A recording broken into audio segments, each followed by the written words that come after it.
menarik sebetulnya tadi kalau tadi saya sempat nanya sama Mas Eriko, itu di belakangnya itu tulisannya war room. Ini sekali apa namanya agak nggak berlebihan bukan? Itu kan kalau di Amerika itu ada situation room gitu kan. Ya, itu tadi memang dilakukan oleh DPD Golkar ya. DKI. Oke.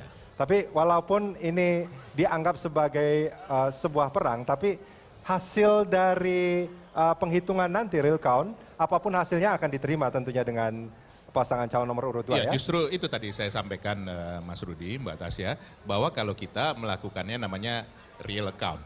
Real count. Ya. Jadi betul-betul memang hasil penghitungan dari setiap TPS.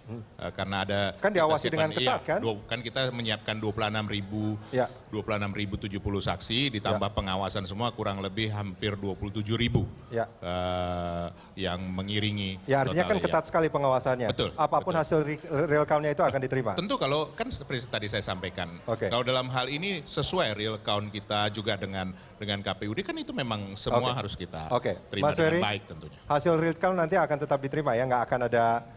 Ya kalau dari paslon nomor 3, Mas Anies, Mas Sandi, kita semua tentu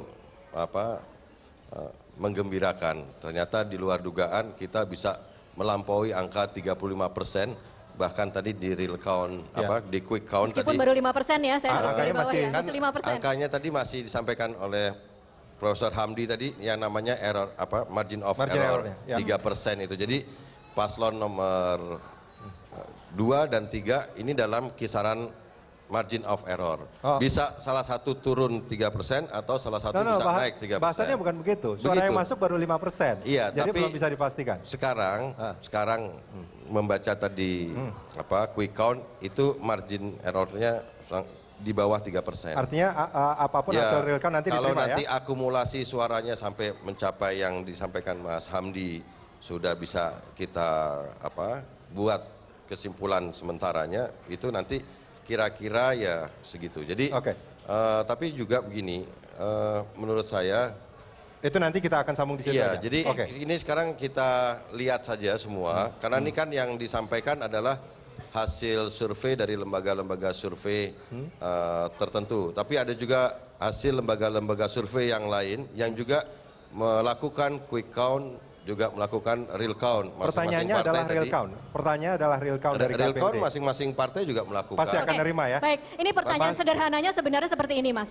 Siap menang, siap kalah atau tidak? Mungkin Mas Edi bisa jawab. Nggak, kalau siap menang, siap kalah dari awal komitmen itu sudah kita sampaikan. Dan itu kita sudah nyatakan dalam sebuah deklarasi. Gitu, ya. Tetapi kalau tadi pertanyaannya apakah kita akan menerima hasilnya, ya, secara umum jika proses yang dilaksanakan itu sesuai dan tertib ya pelaksanaannya, dan memang kita kan juga sudah menurunkan tim pemantau yang tadi saya sampaikan. Ketat sekali pengawasannya kan? Dan itu memang pengawasan ketat. Andai kata dalam proses itu kita merasakan bahwa ada hal yang tidak benar, ada yang menyimpang, kan sudah ada upaya hukum yang bisa kita tempuh sampai dengan ke Mahkamah Konstitusi gitu. Jadi kita akan penuhi itu kalau memang diperlukan. Tetapi jika nanti terjadi itu dan diputus oleh Mahkamah Konstitusi, kita akan hormati keputusan itu. Nah itulah esensi dari demokrasi. Baik. Ini menarik sebetulnya Prof. Hamdi.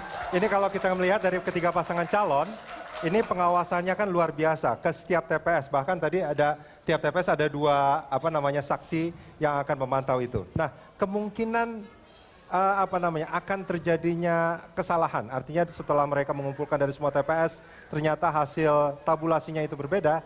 Itu seperti apa, Prof? Iya, gini. Kita harus melihat pemilu hari ini dengan mindset yang lebih baru. Bukan seperti 10-20 tahun yang lalu ketika kemajuan teknologi itu belum seperti sekarang. Saya ingin mengatakan begini, dengan kemajuan teknologi sekarang itu partisipasi publik itu full sekarang. Jadi publik sekarang yang akan mengawal pilkada itu. Saya senang tadi setiap paslon sudah mengatakan kami juga akan mengawal. Di tiap TPS itu ada 2 saksi, saya kira ya setiap partai setiap paslon akan mengirim 2 saksi dan dia juga akan merekap dan melaporkan itu. Sekarang dengan teknologi informasi, cepat informasi itu bisa sampai. Ya, kecil kemungkinan kita berbuat curang, itu yang saya katakan. Karena semua mengawal, tidak hanya paslon, banyak juga kita punya jaringan pemantau pemilu, itu teknologinya juga bagus sekarang. Oke. Kita lihat kemarin pengalaman aplikasi di 2014, Android sama, ketika ada kawal pilkada itu, ya, publik semua mengawal dan mengupload C1 itu, dan bisa dihitung. Jadi kalau sekarang penyelenggara pemilu main-main, ya, seperti tadi yang dikhawatirkan, dari TPS dibawa ke kecamatan, nginap semalam, besoknya rekapnya diubah sampai berjenjang itu, sekarang nggak bisa lagi. Jadi dengan begitu saya berharap nanti kita nggak perlu lagi nanti ke MK. Misalnya begini ya, sudah dihitung oleh quick count.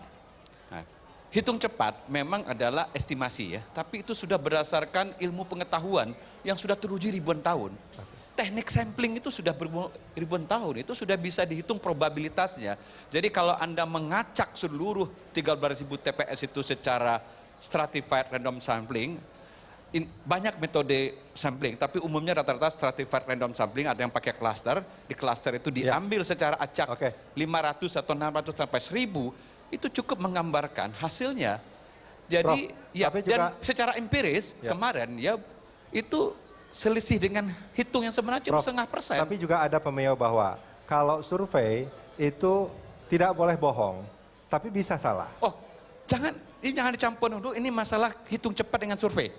Beda sekali. Ini berbeda ya? Survei memang sulit diverifikasi apakah hasilnya benar apa tidak. Karena pendapat orang. Pendapat orang bisa salah. Sesuai situasi ya, bisa berubah-ubah, banyak faktor. Tapi kalau ini sebenarnya kan kita menghitung sebenarnya. Hasil coblosnya sudah, nah di tingkat TPS itu sudah direkap, sudah ketahuan kan? Nah setiap orang melaporkan di TPS ini angkanya segini, oke?